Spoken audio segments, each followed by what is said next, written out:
विद्यार्थी मित्र हो, चाटे ग्रुप ऑफ एज्युकेशनमध्ये आपलं मनापासून स्वागत। काय असतं, आपल्या भावजीवनामध्ये आपल्याशी संबंधित, आपल्याशी संलग्न असणाऱ्या अनेक वस्तूंशी आपलं अनाहूत नातं जमलेलं असतं। त्या वस्तू आपल्या असतात, माझ्या असतात अशा म्हणून आपण त्या हाताळतो, वापरतो।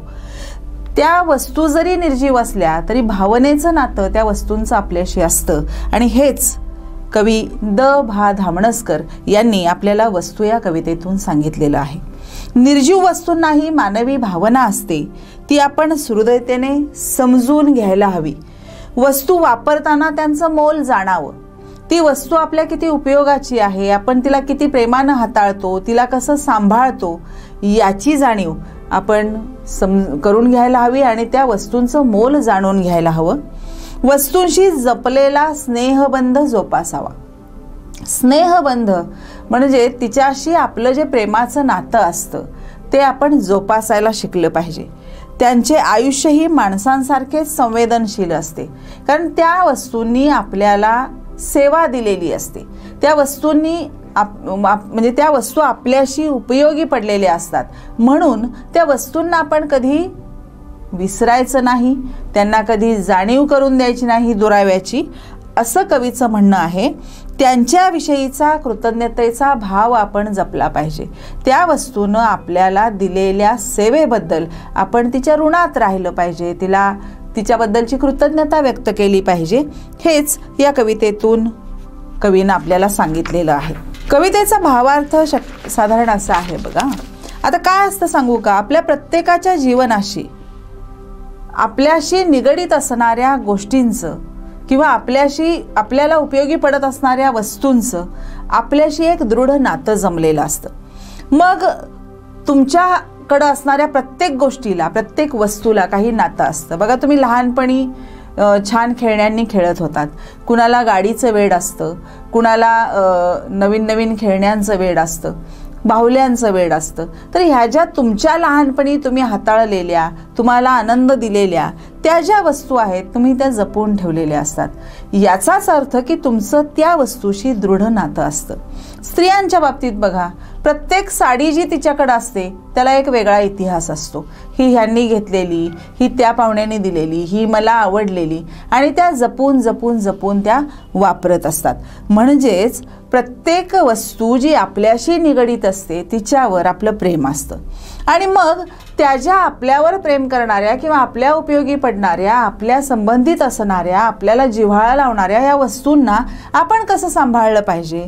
कवी सांगतात वस्तू कशा हाताळाव्यात, कशा जपाव्यात हे सांगताना ते म्हणतायत, कदाचित वस्तूंना प्राण नसेल, पण म्हणून त्या निर्जीव समजून जीव नसल्यासारखं त्यांना वागवू नये।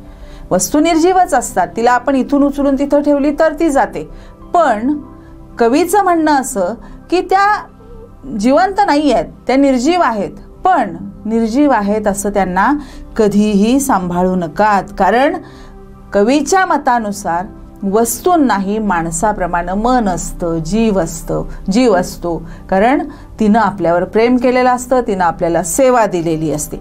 कदाचित वस्तूंना मन नसेल, परंतु त्यांना मन असल्यासारखं जर आपण वागवलं तर वस्तूंनाही प्रचंड आनंद होतो। म्हणजे माणसामध्ये असणारा संवेदनशीलतेचा गुण वस्तूमध्ये पण असतो। आपल्याला कसं कुणी रागवलं की रडू येतं, कुणी अपमान केला तर वाईट वाटतं, ह्या सगळ्या ज्या संवेदनशीलतेच्या गोष्टी आहेत त्या वस्तूकडे असतात। त्यामुळे कवीचं म्हणणं असं की तुम्हाला उपयोगी पडलेल्या या वस्तूंना तुम्ही प्रेमानं आणि आपुलकीनं सांभाळावं, त्यांचा अपमान करू नये, त्यांना मन आहे असं वागावं। खरं म्हणजे वस्तू आपल्या सेवेत रमतात बघा। आपल्याकडे असणारी प्रत्येक गोष्ट आपल्याला काही ना काही प्रमाणात, काही ना काही प्रकारे सेवा देत असते। तुमचं पेन असेल तुम्हाला लिहायला देतं, तुमची वही असेल तुम्हाला अभ्यासाला देते, तुमचं पुस्तक असेल तुम्हाला वाचायला देतं। म्हणजे ह्या सगळ्या गोष्टी आपल्याला उपयोगी असणाऱ्या, आपल्याला सेवा देणाऱ्या असतात। त्यामुळं त्या आपल्यात साखर असतात खऱ्या, पण तरीही त्यांना समान दर्जा द्यावा। त्यांना झिडकारू नकात, इकडं तिकडं फेकू नकात, त्यांना सांभाळा, आपल्या बरोबरीचा दर्जा द्या, समानतेची वागणूक द्या, बरोबरीच्या स्नेहभावानी सन्मान द्यावा. म्हणजे तुमच्या सोबत असणाऱ्या, तुमच्या उपयोगी असणाऱ्या या वस्तूंना तुम्ही समानतेचा दर्जा द्यावा, आपल्या सोबतच सांभाळावं. वस्तूंना आता त्यांच्या अपेक्षा बिचाऱ्यांच्या काय असतात, अगदी मर्यादित असतात. म्हणजे तुम्हाला कसं, तुम्ही आईबाबांकडे हट्ट करता, मला हे पाहिजे, मला ते पाहिजे, मला असं पाहिजे, मला तसं पाहिजे, मला इकडं जायचं आहे, तिकडं जायचं आहे, ही गाडी पाहिजे, ही सायकल पाहिजे, असं जसं तुम्ही आईबाबांकडे हट्ट करता तशा काही वस्तू तुमच्याकडे हट्ट करतात का? नाही. वस्तूंची मर्यादित अपेक्षा असते. काय अपेक्षा असते बघा, वस्तूंना स्वतंत्र खोली नको असते. म्हणजे मला खोलीच पाहिजे असा त्यांचा आग्रह नसतो. त्यांना तुमच्याबरोबरच राहायचं असतं. त्या स्वतःला तुमच्यापेक्षा वेगळं मानतच नाहीत, इतक्या त्या तुमच्याशी समरस एकरूप झालेल्या असतात. फक्त त्यांना नेमलेल्या आणि मानलेल्या जागेवरून न हटवण्याचे आश्वासन द्या. काय अपेक्षा आहे त्यांची? तुम्ही जी जागा तिला ठरवून दिलेली आहे त्या जागेवरून तिला बाजूला करू नका, त्या जागेवरून तिला हलवू नका. तेवढी माफक अपेक्षा त्या वस्तूची असते. त्याचं कारण काय आहे बघा, त्या ज्या जागेवर असतात त्या जागेवर त्यांचं प्रेम जडलेलं असतं. जास्ती वेळ, जास्ती काळ त्या तिथं असल्यामुळं त्या जागेशी त्यांचं नातं जमलेलं असतं. म्हणून वस्तूंना तुम्ही तिथून बाजूला करू नका. तेवढी माफक अपेक्षा वस्तूंची तुमच्या बाबतीत असते. आता यापुढं वस्तू कशा हाताळाव्यात, त्यांना प्रेम कसं द्यावं, त्यांना बाजूला कसं करू नये, हेही थोडक्यात कवी आपल्याला सांगतो. वस्तू हाताळताना आपले घाणेरडे हात त्याला लावू नका, कारण त्या तुमच्यावर प्रेम करणाऱ्या असतात, तुमच्या प्रेमाचीच अपेक्षा करणाऱ्या असतात. वस्तूंनाही स्वच्छतेची प्रचंड आवड असते. दर रविवाराला जर तुमची आई नोकरी करणारी असेल तर रविवारची वाट ती का बघत असते माहिती आहे? कारण रविवारी सकाळी उठल्यापासून ती हातात कपडा घेऊन आपल्या घरातल्या सगळ्या फर्निचर असेल, टीव्ही असेल, त्या सगळ्या वस्तूंवर तिचा कोमल हात फिरत असतो. त्या स्वच्छती करत असते. म्हणजे वस्तूंना प्रचंड आवड असते स्वच्छ राहण्याची. आणि हे तुमच्या हातांना सुद्धा लक्षात ठेवायला सांगा की अरे ती घाण झाली, आपल्याला पुसली पाहिजे. हे तुमच्या हाताला सुद्धा सवयीचं होऊ द्यात. वस्तूंना जीवापाड जपावं, त्याची काळजी घ्यावी, क्वचित त्यांचे लाडही करावेत. आपण आपल्या घरी एखादं लहान भावंड असेल तर त्याचे किती लाड करतो, त्याला जवळ घेतो, त्याला गोष्टी सांगतो, त्याला टॉफी देतो, गोळी देतो, बिस्किटं देतो आणि त्या बाळाचे लाड कोड कौतुक आपण करतो. तशीच वस्तूंची सुद्धा आपण काळजी घेतली पाहिजे, त्यांच्यावर प्रेम केलं पाहिजे, त्यांना आपण व्यवस्थित सांभाळलं पाहिजे आणि त्या मुलाप्रमाणे त्याचे लाड केले पाहिजेत. कारण या वस्तू ज्या आहेत आपण जपलेल्या असतात, आपण सांभाळलेल्या असतात, त्यांनी आपल्याला सेवा दिलेली असते. त्या चाकर जरी असल्या तरी प्रामाणिकपणे त्यांनी आपली सेवा केलेली असते. त्यामुळं त्याच वस्तू आपल्या माया, जिव्हाळा, प्रेम हे निरंतर ठेवणारे असतात. याचं कारण असं, तुम्ही आता मोठमोठ्या लोकांचे बघा वस्तुसंग्रहालयामध्ये या राजांनी वापरलेले कपडे, मग या गांधीजींचा चरखा, नेहरूंचं काय कोट असेल, ह्या सगळ्या वस्तू का जपून ठेवलेल्या आहेत? कारण त्या वस्तूमध्ये त्या मोठ्या माणसांचं, व्यक्तींचं अस्तित्व आपल्याला जाणवतं. याचं कारण असं की त्या वस्तूंनी त्या मोठ्या लोकांची सेवा केलेली आहे आणि म्हणून त्याची वस्तुसंग्रहालय आपण आज मोठ्या आवडीनं बघतो. हेच त्याचं कारण आहे. माणसांसारखेच वस्तूंचेही आयुष्य असते आणि ते संपते सुद्धा. माणूस बघा, आज आहे उद्या नाही आहे, क्षणभंगूर आहे, कोण किती जगेल सांगता येत नाही. त्यामुळे माणूस जसा अमरत्व घेऊन जन्माला आलेला नाही तसं अमरत्व घेऊन ह्या वस्तूसुद्धा जन्माला आलेल्या नसतात. त्यांना सुद्धा आयुष्य त्यांचं सुद्धा संपतं. मरणानंतर माणूस हक्काच्या घरात राहत नाही, त्याला भावपूर्ण निरोप दिला जातो. बरोबर आहे. माणसाला म्हणजे जिवंत आहे तोवरच आहे रे, मेला की कुणी ठेवून पण घेत नाही, लवकर उचला म्हणून मागं लागतात. तसं माणसाला जसं घरात ठेवत नाहीत त्याला भावपूर्ण निरोप देतात, त्याचप्रमाणे वस्तूंचं आयुष्य संपलं की आपण त्यांना घरातल्या हक्काच्या जागेवरून बाजूला हटवतो. बघा, आपल्या घरात तुमच्या लहानपणापासून किती बदल झाले असतील. जुना टीव्ही गेला असेल, नवा टीव्ही आला असेल. जुना फ्रीज गेला असेल, नवा फ्रीज आला असेल. जुनं बेड गेला असेल, नवीन बेड आला असेल. आपण म्हणतो बदल हा निसर्गाचा नियम आहे आणि त्या बदलानुसार आपण आपल्यामध्ये हळूहळू परिवर्तन करत असतो. त्या वस्तूंना सुद्धा बदलत असतो. जरी ती वस्तू आपल्या कामात येत नसली तर ती बदलतो आपण, ती आता काही उपयोगाची नाही आहे. पण कवी असं म्हणतो की त्यांना त्यांच्या हक्काच्या जागेवरून आपण हलवतो, तेव्हा माणसाने एक गोष्ट लक्षात ठेवली पाहिजे. कुठली? की त्याला निरोप देताना तरी कृतज्ञतापूर्वक द्या. फेकू नकात, भंगाराला देऊ नकात, पण निरोप देताना कृतज्ञतेनं निरोप द्या. हा त्याचा निरोपाचा हक्क माणसानं कायम ठेवावा. म्हणजे वस्तू आपल्या भावजीवनाशी निगडीत असतात, आपल्याशी संबंधित असतात. आपल्या भावजीवनामध्ये, जीवनाच्या प्रवासामध्ये आपल्याला उपयोगी पडणाऱ्या, आपल्याला सेवा देणाऱ्या या वस्तूंची कदर करायला शिका. त्यांना स्वच्छतेचं सुख द्या, त्यांना जे आवडतं ते द्या. त्यांची जागा हलवू नकात. या माफक अपेक्षेनुसार त्या वस्तूंना आपण सांभाळावं, कारण आपल्या जीवनातल्या त्या सहप्रवासी असतात. प्रवास सगळ्यांचाच थांबतो, तसा त्यांचाही थांबणार आहे. पण कृतज्ञतापूर्वक त्यांना आपण निरोप दिला पाहिजे. इथं कवी धामणसकर यांची वस्तू ही कविता आपण अभ्यासली. यानंतर आपण अभ्यासणार आहोत रूपक कथा. वि. स. खांडेकर मराठी साहित्य क्षेत्रातले म्हणजे शिरोमणी म्हणायला हरकत नाही. वि. स. खांडेकरांनी जीवनविषयक तत्वज्ञान आपल्या लेखनातून सांगितलं. त्यांनी ज्या ज्या साहित्य प्रकारांना स्पर्श केला त्या परिसस्पर्शानं साहित्याचं सोनं झालं. वि. स. खांडेकरांनी विपुल साहित्य लिहिलं आणि ते विविध प्रकारात पण लिहिलं. मग कथा असतील, कादंबऱ्या असतील, ललित असतील, त्या प्रकारातच वि. स. खांडेकरांचं वैशिष्ट्यपूर्ण लेखन म्हणजे रूपक कथा. रूपक कथांची वैशिष्ट्य पण आहे ती आकारानं लहान असते, त्यातून आशय घनत्व जास्ती असतं, जीवनाचं एखादं तत्वज्ञान त्यातून शिकवलं जातं आणि रूपक कथेच्या माध्यमातून जीवनात जगण्यासाठी धडा दिला जातो. आता इथं आपल्याला जी रूपक कथा अभ्यासायची आहे ती आहे गवताचं पात. रूपक कथेमध्ये संदेशपरता असते, काहीतरी संदेश देऊन जाते रूपक कथा आपल्याला. लहान तर असतेच, पण छोट्या छोट्या वाक्यांनी अर्थपूर्ण बनलेली असते. सुलभता तिच्यामध्ये असते आणि छोटीशी गोष्ट पण मोठंसं ज्ञान देऊन जाणं ही रूपकथेचं वैशिष्ट्य आहे. गवताचं पातं ही रूपक कथा वि. स. खांडेकरांनी आपल्याला सांगितलेली आहे. तत्पूर्वी मला राहवत नाही आहे, एक छोटीशी रूपक कथा जीवनाचं तत्वज्ञान देणारी मी तुम्हाला 2 मिनिटात सांगणार आहे. वि. स. खांडेकरांचीच एक रूपक कथा आहे 2 मेघ.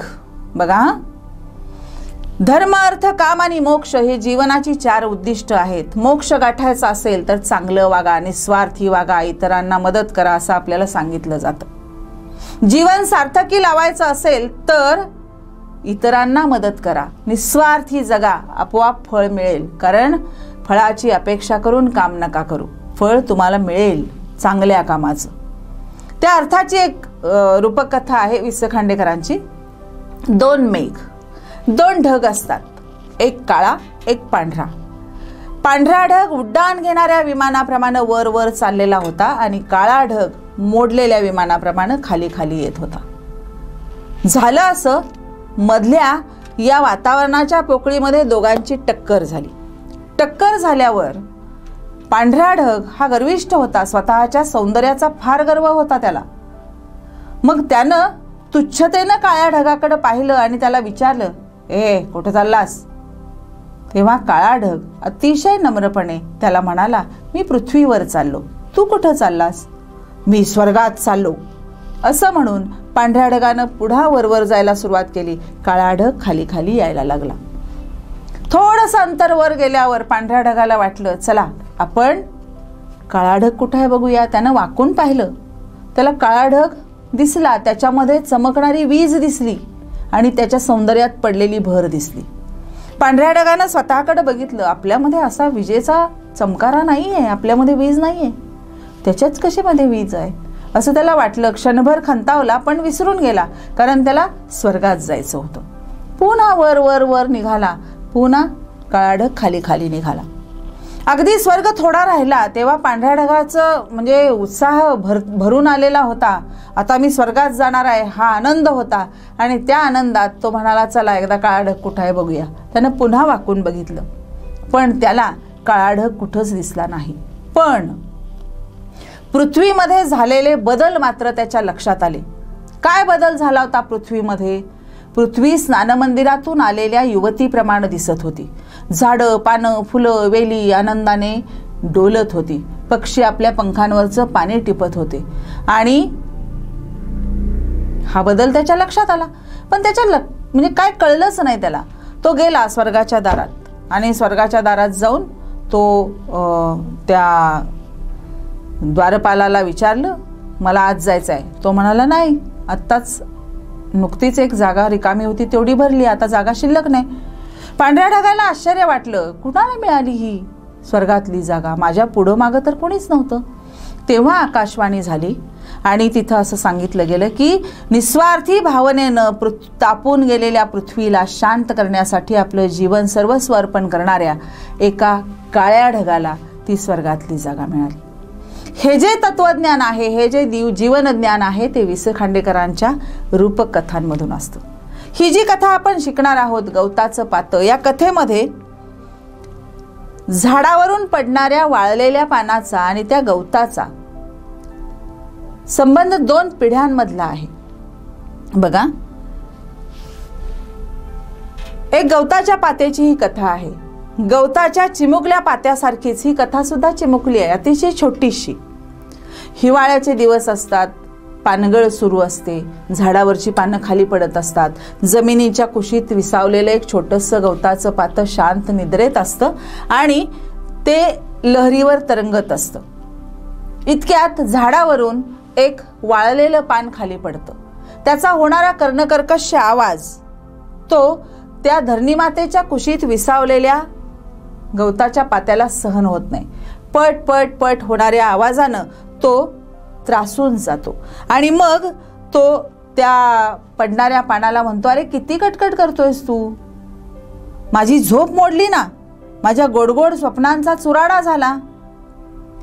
त्या पानाला राग आला. ते चिडून म्हणालं, त्या पानाला राग आल्यावर तो चिडून त्या छोट्याशा गवताच्या पात्याला ओरडला आणि त्यानं सांगितलं, अरे जा चिडकोर बिभा कुठला, मातीत जन्मून मातीतच लोळणाऱ्या तुझ्यासारख्या क्षुद्र गवताच्या पात्याला आमच्या उच्च वातावरणाची सवयच नाही. तुझ्यासारख्या अरसिकाला ते जमणारच नाही. असं त्याला टाकून बोलल्यानंतर, सुनावल्यानंतर ते पान पृथ्वीवर पडलं आणि धरणी मातेच्या कुशीत झोपी गेलं. ते पुन्हा जागं झालं. कधी जागं झालं बघा? वसंत ऋतू सुरू झाला आणि त्या संजीवक स्पर्शानं ते पान जागं झालं आणि त्या पानाचा जो आनंद नष्ट झालेला होता तो आनंद त्या गवताच्या पात्याच्या बरोबर त्याचा वाद झाला. ते पान खाली आलं, जमिनीच्या कुशीत विसावलं आणि पुन्हा वसंत ऋतू आला आणि त्या वसंताच्या संजीवक स्पर्शानं त्याला पुन्हा जीवन मिळालं. पुन्हा गवताच्या छोट्याशा पात्यात त्याचं रूपांतर झालं. हे जे आहे हे हळूहळू चालूच असतं. गळणारं पान पानात मातीत मिसळून गेलं. त्याच्या कणातून एक नवीन गवताचं पातं जन्माला आलं. त्यानंतर थोड्या दिवसात उन्हाळा आला. पुन्हा वरून पानं खाली पडायला लागली. त्याच गवताच्या पात्याला त्या पानाच्या पडण्याचा त्रास व्हायला लागला. पुन्हा त्यानं एकमेकांना दूषणं द्यायला सुरुवात केली. म्हणजे हे कसं आहे? ऋतुचक्र आहे. बघा, गवताचं पातं, वरून पडणारं पान, त्याचा होणारा त्रास, गवताच्या पात्याचा अपमान, ते पान जमिनीत रुजतं, पुन्हा वसंताचा स्पर्श झाला की पुन्हा ते रोपट्यात येतं, पुन्हा त्याचं झाड होतं, पुन्हा कान, म्हणजे हे जे चक्र आहे ते अविरत सुरू असतं. आता इथं लेखकाला काय सुचवायचं आहे, 2 पिढ्या बघा. हां, एक म्हणजे पिढी जी आहे नैसर्गिक मानवी गोष्टीतून, लेखकानं इथं आपल्याला काय सांगितलेलं आहे, मानवी स्वभावाचे विविध पैलू यामधून लेखकांना आपल्याला दाखवलेले आहेत. माणसाचा स्वभाव अत्यंत सुंदर रीतीनं लेखकानं इथं आपल्याला सांगितलेलं आहे. काय असतं, गळून पडलेली पानं मातीत मिसळतात, पुन्हा त्याचं रोप होतं, पुन्हा त्याची पानं होतात, पुन्हा ते गवताच्या पात्यात रूपांतरित होतं, हे अविरत सुरू असतं. पण त्या 2 पिढ्यांमधल्या विचारांमधलं अंतर लेखकानं या पाठातून, या रूपक कथेतून आपल्याला सांगितलेलं आहे. मानवी जीवनातले कितीतरी विसंवाद बघा. आपण खूप समाधानी सुखी जीवन जगतो आहोत. जीवनातल्या सुखाची गोडी त्या गवताच्या पात्याला त्रास व्हायला लागला पानाचा, पुन्हा पान गळतं, पुन्हा रुजतं, पुन्हा वर येतं. हे सगळं जे आहे हे चक्राप्रमाणे सुरू असतं. आता ही सगळं जे जीवनातला आनंद आहे, हा सगळा जगण्यातला आनंद ही किटकिटी लोक जी असतात त्यांना न कळणारा असतो बघा. आता या पाठातून लेखकाला आपल्याला काय सुचवायचं आहे, 2 पिढ्यांमधलं अंतर असतं, विचारांमधला विरोधाभास असतो, विचारांमधला फरक असतो. काय असतं, तरुण पिढीला बेजबाबदार ठरवणारी जी मोठी पिढी असते, म्हणजे आई बाबा मुलाला शहाणपण शिकवत असतात, कॉलेजला जाताना दंगा करायचा नाही, गाडी वेगात चालवायची नाही, ह्या ज्या सूचना दिल्या जातात. पण क्षणभर लेखक असं म्हणतात की त्या आईबाबांनी आपल्या तारुण्यातील किंवा आपल्या कॉलेज जीवनातील दिवस जरा आठवावेत, तेव्हा तुम्ही असं नव्हता वागत होतात. पण हळूहळू अनुभवाने किंवा वय वाढल्याने तुमच्यामध्ये समज येत जाते, तशी तुम्हाला समज येते. पण आपण असेच वागलो होतो हे आठवून आपल्या मुलांवर, आपल्या पुढच्या पिढीवर तोंडसुख घेण्यात काही अर्थ नसतो. मग तुमचं काय म्हणजे टीका करून टोचून बोलणं किंवा त्यांना टाकून बोलणं हे बरोबर नाही आहे. कारण जी ओरडणारी पिढी असते तिनं आठवावं आधीचं मी कसा वागत होतो. म्हणजे 2 पिढ्यांमधल्या विचारांमधली तफावत लेखकानं इथं सांगितलेली आहे.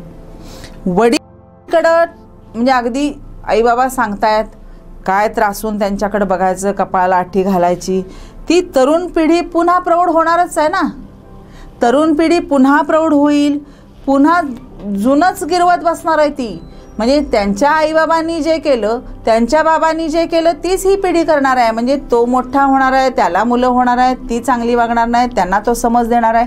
पण तुझ्या तारुण्यामध्ये किंवा तुझ्या लहानपणामध्ये तुझ्या आई वडिलांनी किंवा तुझ्या वडिलांनी तुला जे सांगितलं ते त्यांनी केलेलं असते. मग असं हे चक्र सातत्याने सुरू असतं. त्याच मनोवृत्तीची पुनरावृत्ती लेखकानं आपल्याला या कथेतून पिढीमधील अंतर कायम असतं हे सांगताना सांगितलेली आहे. दुसऱ्याच्या जागी स्वतःला कल्पून सुखदुःख जाणण्याची किंवा त्याच्याशी सहानुभूतीने समरस होण्याची प्रवृत्तीच माणसामध्ये शिल्लक नाही. समजून घेणं, ऐकून घेणं, त्यांच्या भावना जाणणं यासाठी आपण तयारच नसतो. ती भावनाच नाहीये. मालक आणि मजूर या दोघांच्या स्थानांची अदलाबदल केली तर त्यांच्या स्वभावात काही बदल होईल का? नक्कीच होणार नाही. मालक मालकासारखा राहिलेला असतो आणि नोकर नोकरासारखा राहिलेला असतो. त्यामुळे त्यांच्यामध्ये बदल होणं शक्य नाही. म्हणून 2 पिढ्यांमधील विचारांमधलं अंतर सांगताना लिहिलेली ही गवताचं पातं ही रूपक कथा अतिशय उत्कृष्ट आणि जीवनाला दिशा देणारी किंवा काहीतरी जाणीव करून देणारी अशी ही कथा आहे. यानंतर आपण जाणार आहोत लेखिका अरुणा ढेरे यांच्या वाट पाहताना या पाठाकडे. आता बघा वाट पाहणं काय असतं, आपल्या प्रत्येकाच्या भावजीवनाशी निगडीत असलेली ही गोष्ट आहे वाट पाहणं. आपण वाट पाहत असतो, कशाची तरी कुणीतरी वाट पाहत असतं. हे बघा, लेखिका अरुणा ढेरे ह्या कविता, कथा, दीर्घकथा, कादंबरी, ललित गद्य, समीक्षा अशा विविध साहित्य प्रकारांमध्ये लेखन करणाऱ्या प्रथितयश साहित्यिका आहेत. मानवी जीवनात काही भावनात्मक घटक अटळपणे दिसून येतात, त्यापैकी एक म्हणजे कशाची तरी वाट पाहणं. आता कशाची तरी वाट पाहणं म्हणजे आपल्या प्रत्येकाला माहिती आहे आपण कशाची ना कशाची वाट सातत्याने बघत असतो. कशाची वाट बघतो? आता साध्या साध्या गोष्टी घ्या. सकाळी तुम्ही शाळेला जाण्यासाठी तयार झालात, बसची वाट बघत असाल. तिचं येणं, दुरून दिसणं हे तुम्हाला आनंद देणारं असतं. तुम्ही गावाला गेलेल्या बाबांची आतुरतेनं वाट पाहत असाल. नोकरी करत असलेली आई, तुम्ही आधी घरी गेलात तर ती येण्याची वाट बघत असाल. म्हणजे प्रत्येक गोष्ट आपल्या आयुष्यातली आपल्या भावजीवनाशी निगडीत असते. वाट पाहणं हे कुणाला चुकलंय असं होत नाही. त्यामुळं कशाची तरी वाट पाहणं हे अतिशय उत्कृष्टरित्या लेखिकेनं या ललित निबंधामध्ये आपल्याला सांगितलेलं आहे. हा एक ललित लेख आहे. लेखिकेचा अतिशय उत्कृष्ट असा हा ललित लेख वाचताना, समजून घेताना उत्कंठा, हुरहुर आणि संवेदनांची जाणीव करून देणारा असा हा लेख आहे. आता बघा, वाट पाहण्याची सुरुवात लेखिकेच्या भावजीवनाशी निगडीत ह्या गोष्टी आहेत. तिनं वाट कधी कधी पाहिली. काय असतं, होळी होते, फाल्गुन महिन्यात होळी झाली की परीक्षा येते. परीक्षा संपली की परीक्षा संपल्यानंतर कडक उन्हाळा असतो, त्यामुळं सगळ्या अंगणात अंथरुणं असतात. अंगणात अंथरुणं घालून झोपायची, गारव्याला पडण्याची वाट लेखिका बघत असते. ती संधी शोधत असते.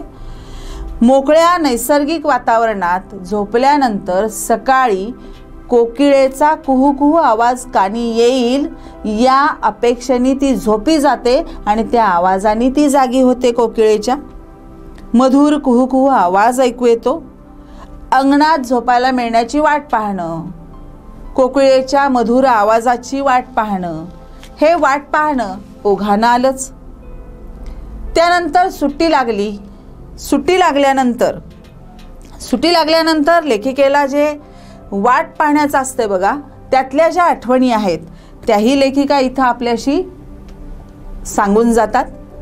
शनिवार वाड्यात लेखिका मूळच्या पुण्याच्या, त्यांचं शालेय शिक्षण अगदी PhD पर्यंतचं शिक्षण तिथं झालं आणि मराठी साहित्य क्षेत्रातील प्राचीन साहित्याचा प्रचंड व्यासंग असलेले डॉक्टर राचिम ढेरे यांच्या त्या कन्या. त्यामुळे पुण्यातल्या वास्तव्यात वडिलांच्या सहवासात साहित्याची आवड त्यांच्या मनामध्ये निर्माण होणं हे काही गैर नाही. त्यामुळं पुण्यातल्या त्यांच्या वास्तव्यामध्ये शनिवार वाड्यात सकाळी सकाळी जायचं आणि बकुळीची फुलं वेचायची. आणि मग ती बकुळीची फुलं, मग माठातलं गार वाळा घातलेलं पाणी, त्यानंतर आई आत्यांची कुरड्या पापड्यांची घाई. आपल्याकडे बघा, कडक उन्हाळा पडला की बायकांची लगबग असते. कुरडया, पापड्या, शेवाया, उन्हाळी पदार्थ वर्षभरासाठी बनवून ठेवणं याचं वेळ त्यांना लागलेलं असतं. भलं मोठं अंगण आणि त्या अंगणामध्ये हे सगळं सुरू असतं. आणि बारक्या मुलांचं काय असतं, पन्ह प्यायला मिळतं, बर्फाचे गोळे खायला मिळतात, याची ओढ असते. आता यानंतर लेखिकेची आवड आपण लक्षात घेतली तर ती खऱ्या अर्थानं कशाची वाट बघायची, तर पुस्तकं वाचायला मिळणार. बघा, हे वेळ आपल्यापेक्षा वेगळं आहे. सुट्टी मिळणार आणि अभ्यासेतर म्हणजे अभ्यासक्रमाव्यतिरिक्तची पुस्तकं आपल्याला वाचायला मिळणार, याची वाट लेखिका बघायची. सुट्टीची वाट यासाठी बघत होती. मग पुस्तकातून त्यांना काय बघायला मिळायचं, न पाहिलेले देश, न पाहिलेली माणसं, न अनुभवलेले प्रसंग, आणि अद्भुत थरारक गोष्टींनी भरलेल्या वेगळ्याच जगाचं पुस्तकांमधून दर्शन घडायचं. त्यासाठी लेखिका सुट्टीची वाट बघायची. म्हणजे पुस्तकातून नवीन नवीन देश भेटायचे, माणसं भेटायची, संस्कृती भेटायची आणि संपूर्ण जग जाणून घेण्याची आतुरता. सुट्टी लागली की पुस्तकं वाचायला मिळणार अशी लेखिकेची होती. त्यानंतर त्यांच्या घराशेजारी, घराच्या पाठीमागं एक मोठं उंबराचं झाड होतं. कसली तरीच त्याची पानं असायची ओबडधोबड आणि गाठी गाठी आलेलं ते ओबडधोबड वाकडं तिकडं झाड होतं. पण त्या झाडावर पोपटाचे थवे यायचे आणि हे पोपटाचे थवे आले की झाडभर पोपट बसले की झाडच हिरवगार होऊन जायचं. त्याची सुद्धा आतुरतेनं लेखिका वाट बघायची आणि या वातावरणामुळं कविता लेखिकेच्या मनात जागी झाली. आणि मग तेव्हापासून या आठवणींच्या काय म्हणू आपण त्याला गराड्यात अडकल्यानंतर किंवा या आठवणींच्या भोवऱ्यात अडकल्यानंतर त्या उंबराच्या झाडाचं हिरवगार होणं, त्याला लागलेली पिकलेली उंबरं, ती खाण्यासाठी गोळा झालेले पोपट, या सगळ्यांमधून लेखिकेच्या मनात कविता जाग्या झाल्या आणि मग लेखिका कविता करायला लागल्या. लेखिकेची कवितेशी मैत्री झाली. कवितेशी मैत्री झाली. विलक्षण वेगळीच ही मैत्रीण होती त्यांची. म्हणजे या कधी बोलावतील तेव्हा येईलच असं नाही किंवा ती जागी व्हायला वेळ लागतोच असं नाही. कधीही केव्हाही वेळ काळ ठिकाण याचं कुठलंही बंधन नसताना त्यांच्या मनामध्ये कविता जागी व्हायची आणि यालाच आपण म्हणतो प्रतिभाशक्ती. साहित्यिक या प्रतिभाशक्तींनी समृद्ध असतो. त्यामुळे साध्या साध्या विषयांमधून त्यांच्याकडून अतिशय उत्कृष्ट साहित्य निर्माण होतं. तशी कवितेशी मैत्री लेखिकेची झाली. वाट पाहताना व्याकुळ करणारा एक अनुभव लेखिकेने इथं सांगितलेला आहे. त्यांची आत्या उरळी कांचनला नोकरीसाठी जायची. तिचं परतणं सकाळी 8ला गेली की 8 वाजता बाहेर पडलेली आत्या रात्री 9, 9:30ला घरी परत यायची. कधी कधी गाडीला वेळ झाला, यायला उशीर झाला तर अगदी डोळ्यात जीव आणून आम्ही भावंड तिची वाट पाहत असू. घरची जबाबदारी तिच्यावर असल्यामुळं, परिस्थितीमुळं तिला नोकरी करावी लागत होती. पण ती घरी येईपर्यंत आमचा जीवात जीव नसायचा. त्यामुळं ती घरी यायला उशीर झाला की आम्ही भावंड डोळ्यात जीव ओतून तिची वाट बघत असायचो आणि ती आलेली दिसली की पापणीआडचं पाणी लपवत आम्ही तिच्या स्वाधीन व्हायचो. हा एक वाट पाहण्याचा व्याकुळ करणारा अनुभव लेखिकेनं इथं सांगितलेला आहे. पुढे एक खूप सुंदर गोष्ट आठवणींच्या स्वरूपातली लेखिकेनं आपल्याला सांगितलेली आहे. एक पोस्टमन काका असतात. एक चिनी सिनेमा पाहण्याची संधी लेखिकेला मिळाली आणि त्या चिनी सिनेमामध्ये काय दिसलं त्यांना? एक पोस्टमन काका आहेत. डोंगर कपाऱ्यातून पत्र वाटून वाटून वाटून ते थकलेले आहेत आणि थकलेल्या पोस्टमन काकांना आता काम होत नाही म्हणून त्यांनी आपल्या मुलाकडं हे काम सोपवायचं ठरवलं. त्या मुलाकडे काम सोपवायचं ठरवल्यानंतर आता त्याला तिथली माहिती तर पाहिजे. त्यासाठी त्याला ते घेऊन गेले. प्रत्येक घर, प्रत्येक पत्ता दाखवायला गेले. मुलगा जरा नाराजीनंच त्यांच्यासोबत जात होता. एके ठिकाणी गेल्यानंतर एक आजीबाई दारात बसलेल्या. पोस्टमन काकांची चाहूल लागताच त्या आजीनं पोस्टमन काकांना अतिशय प्रेमानं बोलवलं. पोस्टमन काकांनी एक पत्र तिच्या हाती दिलं. तुझ्या मुलाचं पत्र आलंय म्हणून सांगितलं. म्हातारीला खूप आनंद झाला आणि मग आनंदाच्या भरात ती पोस्टमन काकांना म्हणाली, अरे पत्र वाचून तर दाखव बाबा. पोस्टमन काकांनी पत्र वाचायला सुरुवात केली. तुझा मुलगा तुला भेटायला येणार आहे, तुला घेऊन जाणार आहे, तू कशी आहेस विचारले, तुझे औषधोपचार व्यवस्थित सुरू आहेत का विचारले आणि मग तो स्वतःकडे तुला लवकरच घेऊन जाणार आहे असं सांगितलेलं आहे. कामाचं व्याप संपलं की मी येतो. म्हातारीच्या चेहऱ्यावरचा आनंद पोस्टमन काकांना बघायचा होता. पण झालं असं, त्यांचा मुलगा जरा पुढे गेला आणि त्यांनी बघितलं तर बाबा कोराच कागद वाचत होते. पोस्टमन काकांचा हेतू निव्वळ असा होता की या म्हातारीला मरण्यापूर्वी थोडा तरी आनंद द्यावा. तिचा मुलगा तिला विसरलेला आहे, तो न्यायला येणार नाही हे पोस्टमन काकांना माहिती आहे. पण ती म्हातारी अविरत मुलाच्या येण्याची वाट व्याकुळतेनं बघत असते. आणि मग हे तिचं जे वाट बघणं असतं ते पोस्टमन काकांना सहन होत नाही. त्यामुळं त्या अंध असहाय मातेचा कातर करणारा आवाज, अनुभव लेखिकेनं या पाठातून आपल्याला सांगितलेला आहे. हे वाट पाहणं असतं. वाट पाहणं केवळ सुखाचंच असतं असं नाही, दुःखाचं सुद्धा असतं. दुःखाचं असतं, काळजीचं असतं, तडफड करणारं असतं आणि अस्वस्थता वाढवणारंही असतं. एखाद्या गोष्टीची वाट पाहावी लागते तेव्हा तिची किंमत आपल्याला कळते. वाट पाहताना आपण धीर धरायला शिकतो. पेशन्स जे म्हणतो ना, सध्या आपल्याकडे नाही आहेत ते पेशन्स आपल्याला मिळतात. वाट पाहताना संयम आपण बाळगायला शिकतो. वाट पाहायला लागण्याने सुखाची किंमत वाढते, चव वाढते. सुखाची किंमत कळायला लागते आपल्याला वाट बघायला लागल्यावर, आणि यशाची सुद्धा गोडी वाढते.